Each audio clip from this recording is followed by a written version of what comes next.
உலக மக்கள் எல்லோருக்கும் வணக்கம். சிவம் ஜோதிடம் மூலியமாக நான் உங்கள் ஜி கோபால் பேசுகிறேன். இன்னைக்கு பேசக்கூடிய பலன் என்னம்னா, செவ்வாய் பகவானுடைய பெயர்ச்சி. இந்த செவ்வாய் பகவானுடைய பெயர்ச்சி எப்ப நடக்குது அப்படின்னா, ஜூலை மாதம் 28 ஸ்டார்ட் ஆகி செப்டம்பர் மாதம் 13 கிட்டத்தட்ட ஒரு 45 நாட்கள் வச்சுக்கோங்களேன். இது பார்த்தீங்கன்னா சிம்ம ராசியிலிருந்து பெயர்ச்சியாகி கன்னி ராசிக்கு வர்றாங்க. இப்படி கன்னி ராசிக்கு வரக்கூடிய இந்த செவ்வாய் பகவானால் மேச ராசிக்காரங்களுக்கு எந்த விதமான பலன் கிடைக்கவிருக்கிறது, இதை பற்றி தான் நம்ம இந்த வீடியோவில் பார்க்க போகிறோம். இப்போ மேசராசி. மேசராசின் அதிபதி யாரு? செவ்வாய் பகவான். அந்த செவ்வாய் பகவான் மேசராசிலிருந்து எண்ணினீங்கன்னா 6வது இடத்துல இருக்கிறாங்க. யாருடைய வீட்டில்? புதனுடைய வீட்டில். அப்ப அந்த புதனுக்கும் செவ்வாய்க்கும் ஆகுமா அப்படின்னா ஆகாது. ஆனால் இருந்த போதிலும் ஒரு பாவ கிரகம் ராசிக்கு 6ஆம் இடத்தில் மறைவது யோகம். அப்போ செவ்வாய் பகவான் ராசிக்கு 6ஆம் இடத்தில் மறைவது மேச ராசிக்காரராகிய உங்களுக்கு யோகம்தான். என்ன சார் இப்படி சொல்றீங்க?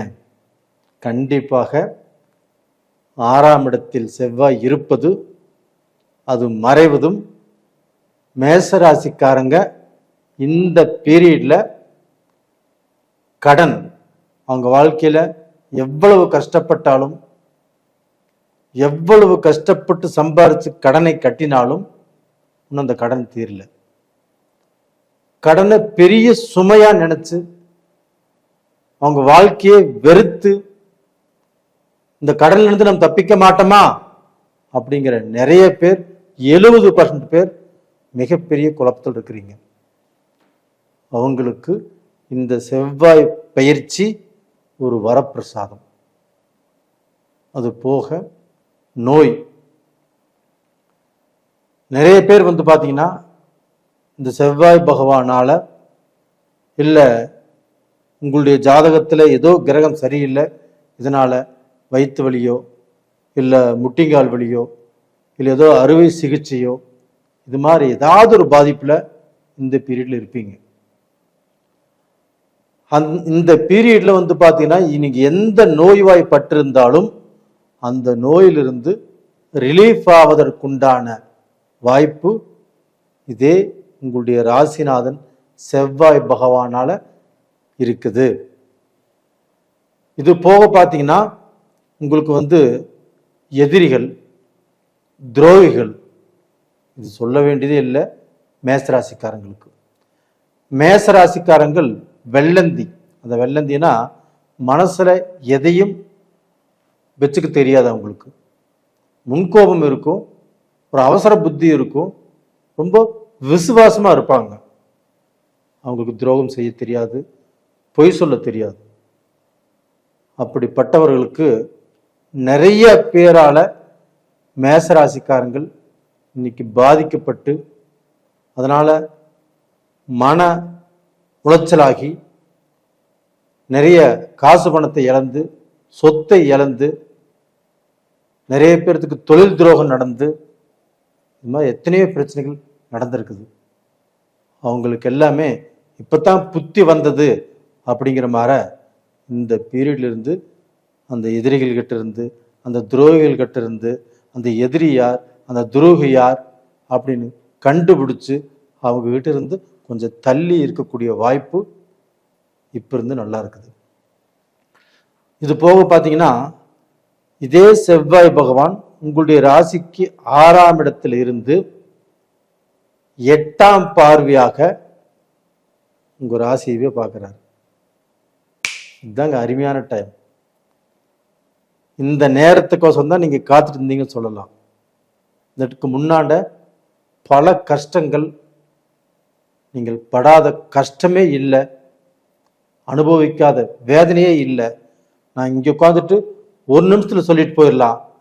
ஆனால் அனுபவிச்ச உங்களுக்கு தான் அந்த வேதனை, அந்த கஷ்டம், அந்த கஷ்டத்தினுடைய வலி உங்களுக்கு தான் தெரியும்.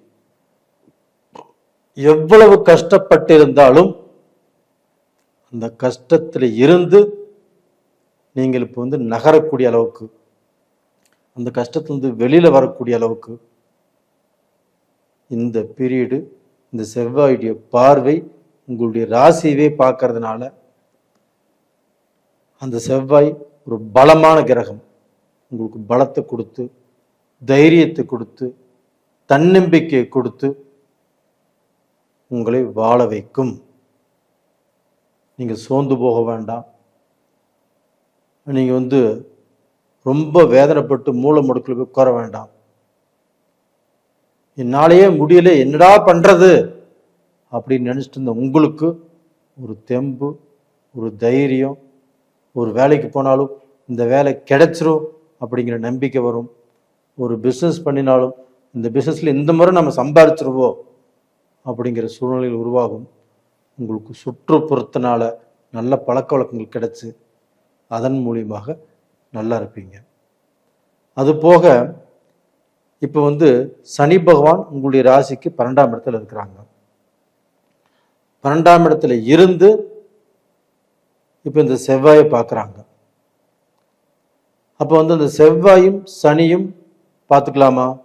பார்த்துக்க கூடாது. ஆனால் அவங்க 2 பேர் பார்த்துக்கிறாங்க. அவங்க 2 பேர் பார்த்துட்டு என்ன ஆகும்?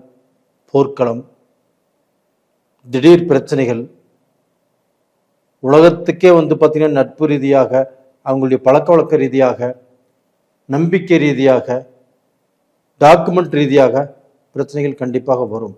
ஆனால் இந்த பீரியட்ல வராது. ஏன் வராது அப்படின்னா, சனி பகவான் வக்கர கதியில் இருக்கிறாரு. இந்த வக்கர கதியிலிருந்து செவ்வாயை பார்க்கும்போது என்ன நடக்கும் அப்படின்னா, திடீர் விபரீத ராஜயோகம். நான் சொல்றது புரியுதுங்களா மேசராசிக்காரங்களே? உங்களுக்கு திடீர்னு ஒரு ராஜயோகம் பிறக்கும், ஒரு அதிர்ஷ்டம் பிறக்கும், ஒரு லாட்டரி அடிக்கும். இது மாதிரியான யோகங்கள் உங்களுக்கு இருக்கிறது. கண்டிப்பாக நீங்க உலகத்தில் எந்த மூலையில் இருந்தாலும், இப்போ ஜப்பான்ல இருக்கிறீங்க, ஜெர்மனில் இருக்கிறீங்க, சுவிட்சர்லாந்தில் இருக்கிறீங்க, கனடாவில் இருக்கிறீங்க, இல்லை ஆஸ்திரேலியாவில் இருக்கிறீங்க, யூஎஸ்ஏல இருக்கிறீங்க, லண்டனில் இருக்கிறீங்க, இது மாதிரி உலகத்தில் இன்னும் எத்தனையோ கண்ட்ரிகள் இருக்குது. நார்வே, இத்தாலி, இது மாதிரி எத்தனையோ கண்ட்ரிகள் இருக்குது. நீங்கள் எந்த கண்ட்ரியில் எந்த மூலையில் நீங்கள் இருந்தாலும் உங்களுக்கு ஏதாவது ஒரு அதிர்ஷ்ட வாய்ப்பு அப்படிங்கிறது இந்த பீரியட்ல நடக்கும். அப்போ இந்தியாவில் இருக்கிறவங்களுக்கு நடக்காதா? கண்டிப்பாக நடக்கும். கண்டிப்பாக அது நடக்கும். நீங்கள் கமெண்ட் பாக்ஸில் கண்டிப்பாக எழுதுவீங்க. அதையும் நான் பார்க்கத்தான் போகிறேன். அப்போ டோட்டலாக பார்த்தீங்கன்னா உங்களுக்கு இந்த செவ்வாய் பகவானுடைய பெயர்ச்சி நல்ல பலனை தான் காட்டுது. அதே சமயத்தில் உங்களுக்கு குழந்தைகளை கொஞ்சம் கேர்ஃபுல்லாக பார்த்துக்கோங்க. அவங்களுக்கு ஏதாவது ரூபத்தில் சில பிணிப்பீடைகள், இல்லை அவங்க ஏதாவது மிஸ் ஆகிறதுக்கு வாய்ப்பு, இல்லை அவங்க மூலியமாக ஏதாவது ஹாஸ்பிட்டல் செலவு, இது மாதிரி வரக்கு வாய்ப்பு இருக்குது. அது கொஞ்சம் கேர்ஃபுல்லாக பார்த்துக்கோங்க. ரெண்டாவது, இப்பொழுது நீங்கள் வணங்க வேண்டிய தெய்வம் இது அப்படின்னா, இந்த சனி பகவானையும் வணங்குவாங்க, அந்த செவ்வாய் பகவானையும் வணங்குவாங்க. கண்டிப்பாக நல்லா இருப்பீங்க. அது போக குரு பகவான் 5ஆம் பார்வையாக உங்களுடைய ராசிக்கு 7ஆம் இடத்தை பார்க்குறாரு. சுபகாரியங்கள் நடக்கும். உங்கள் வாழ்க்கையில் நீங்கள் எதிர்பார்த்த அந்த கல்யாண காட்சிகள் கண்டிப்பாக நடக்கும். நல்லா இருப்பீங்க. இதே பார்த்தீங்கன்னா மேசராசியில் பிறந்த பெண்கள் நிறைய பேர் நிறைய கஷ்டத்துக்கு ஆளாகி, நிறைய மனஸ்தாபத்துக்கு ஆளாகி, செத்து போயிடலாமா அப்படிங்கிற சூழ்நிலை எல்லாமே அதே மீறி இன்னைக்கு பொழைச்சிட்டு இருக்கிறீங்க. நமக்கு ஏதோ நல்ல வாழ்வு வராதா அப்படின்ட்டு. கண்டிப்பாக இந்த பீரியடில் இருந்து உங்களுடைய கஷ்டங்கள் கண்டிப்பாக விலகும். உங்களுக்கும் ஒரு தெம்பு, ஒரு தைரியம், நீங்கள் செய்யக்கூடிய வேலையில், உங்கள் குடும்பத்தில் ஒரு சந்தோஷம், இது எல்லாமே கிடைக்கும். நல்லா இருப்பீங்க. இது போக விவசாயத்திலையுமே ஒரு நல்ல மாற்றம் வரக்கூடிய வாய்ப்புகள் இருக்குது. யார் யாரெல்லாமே விவசாயம் செய்கிறீங்களோ அந்த விவசாயத்திலுமே நல்ல மகசூல் எடுக்க முடியும். நேயர்களே, இந்த பதிவு பிடிச்சிருக்குன்னு நினைக்கிறேன். லைக் பண்ணுங்கள், சப்ஸ்கிரைப் பண்ணுங்கள். நான் உங்களுக்கோசரம் நிறைய பதிவுகள் போட்டிருக்கிறேன். எல்லாருமே பதிவு பார்க்குறீங்க, லைக் பண்ணுறீங்க, சப்ஸ்கிரைப் பண்ணுறீங்க. அது போக உங்களுடைய ஜாதகத்தையும் எனக்கு அனுப்புகிறீங்க. உங்கள் எல்லாத்துக்கும் மனமார்ந்த நன்றிகள் பல. உங்களிடமிருந்து விடைபெறுவது உங்களின் ஜி கோபால். நன்றி, வணக்கம்.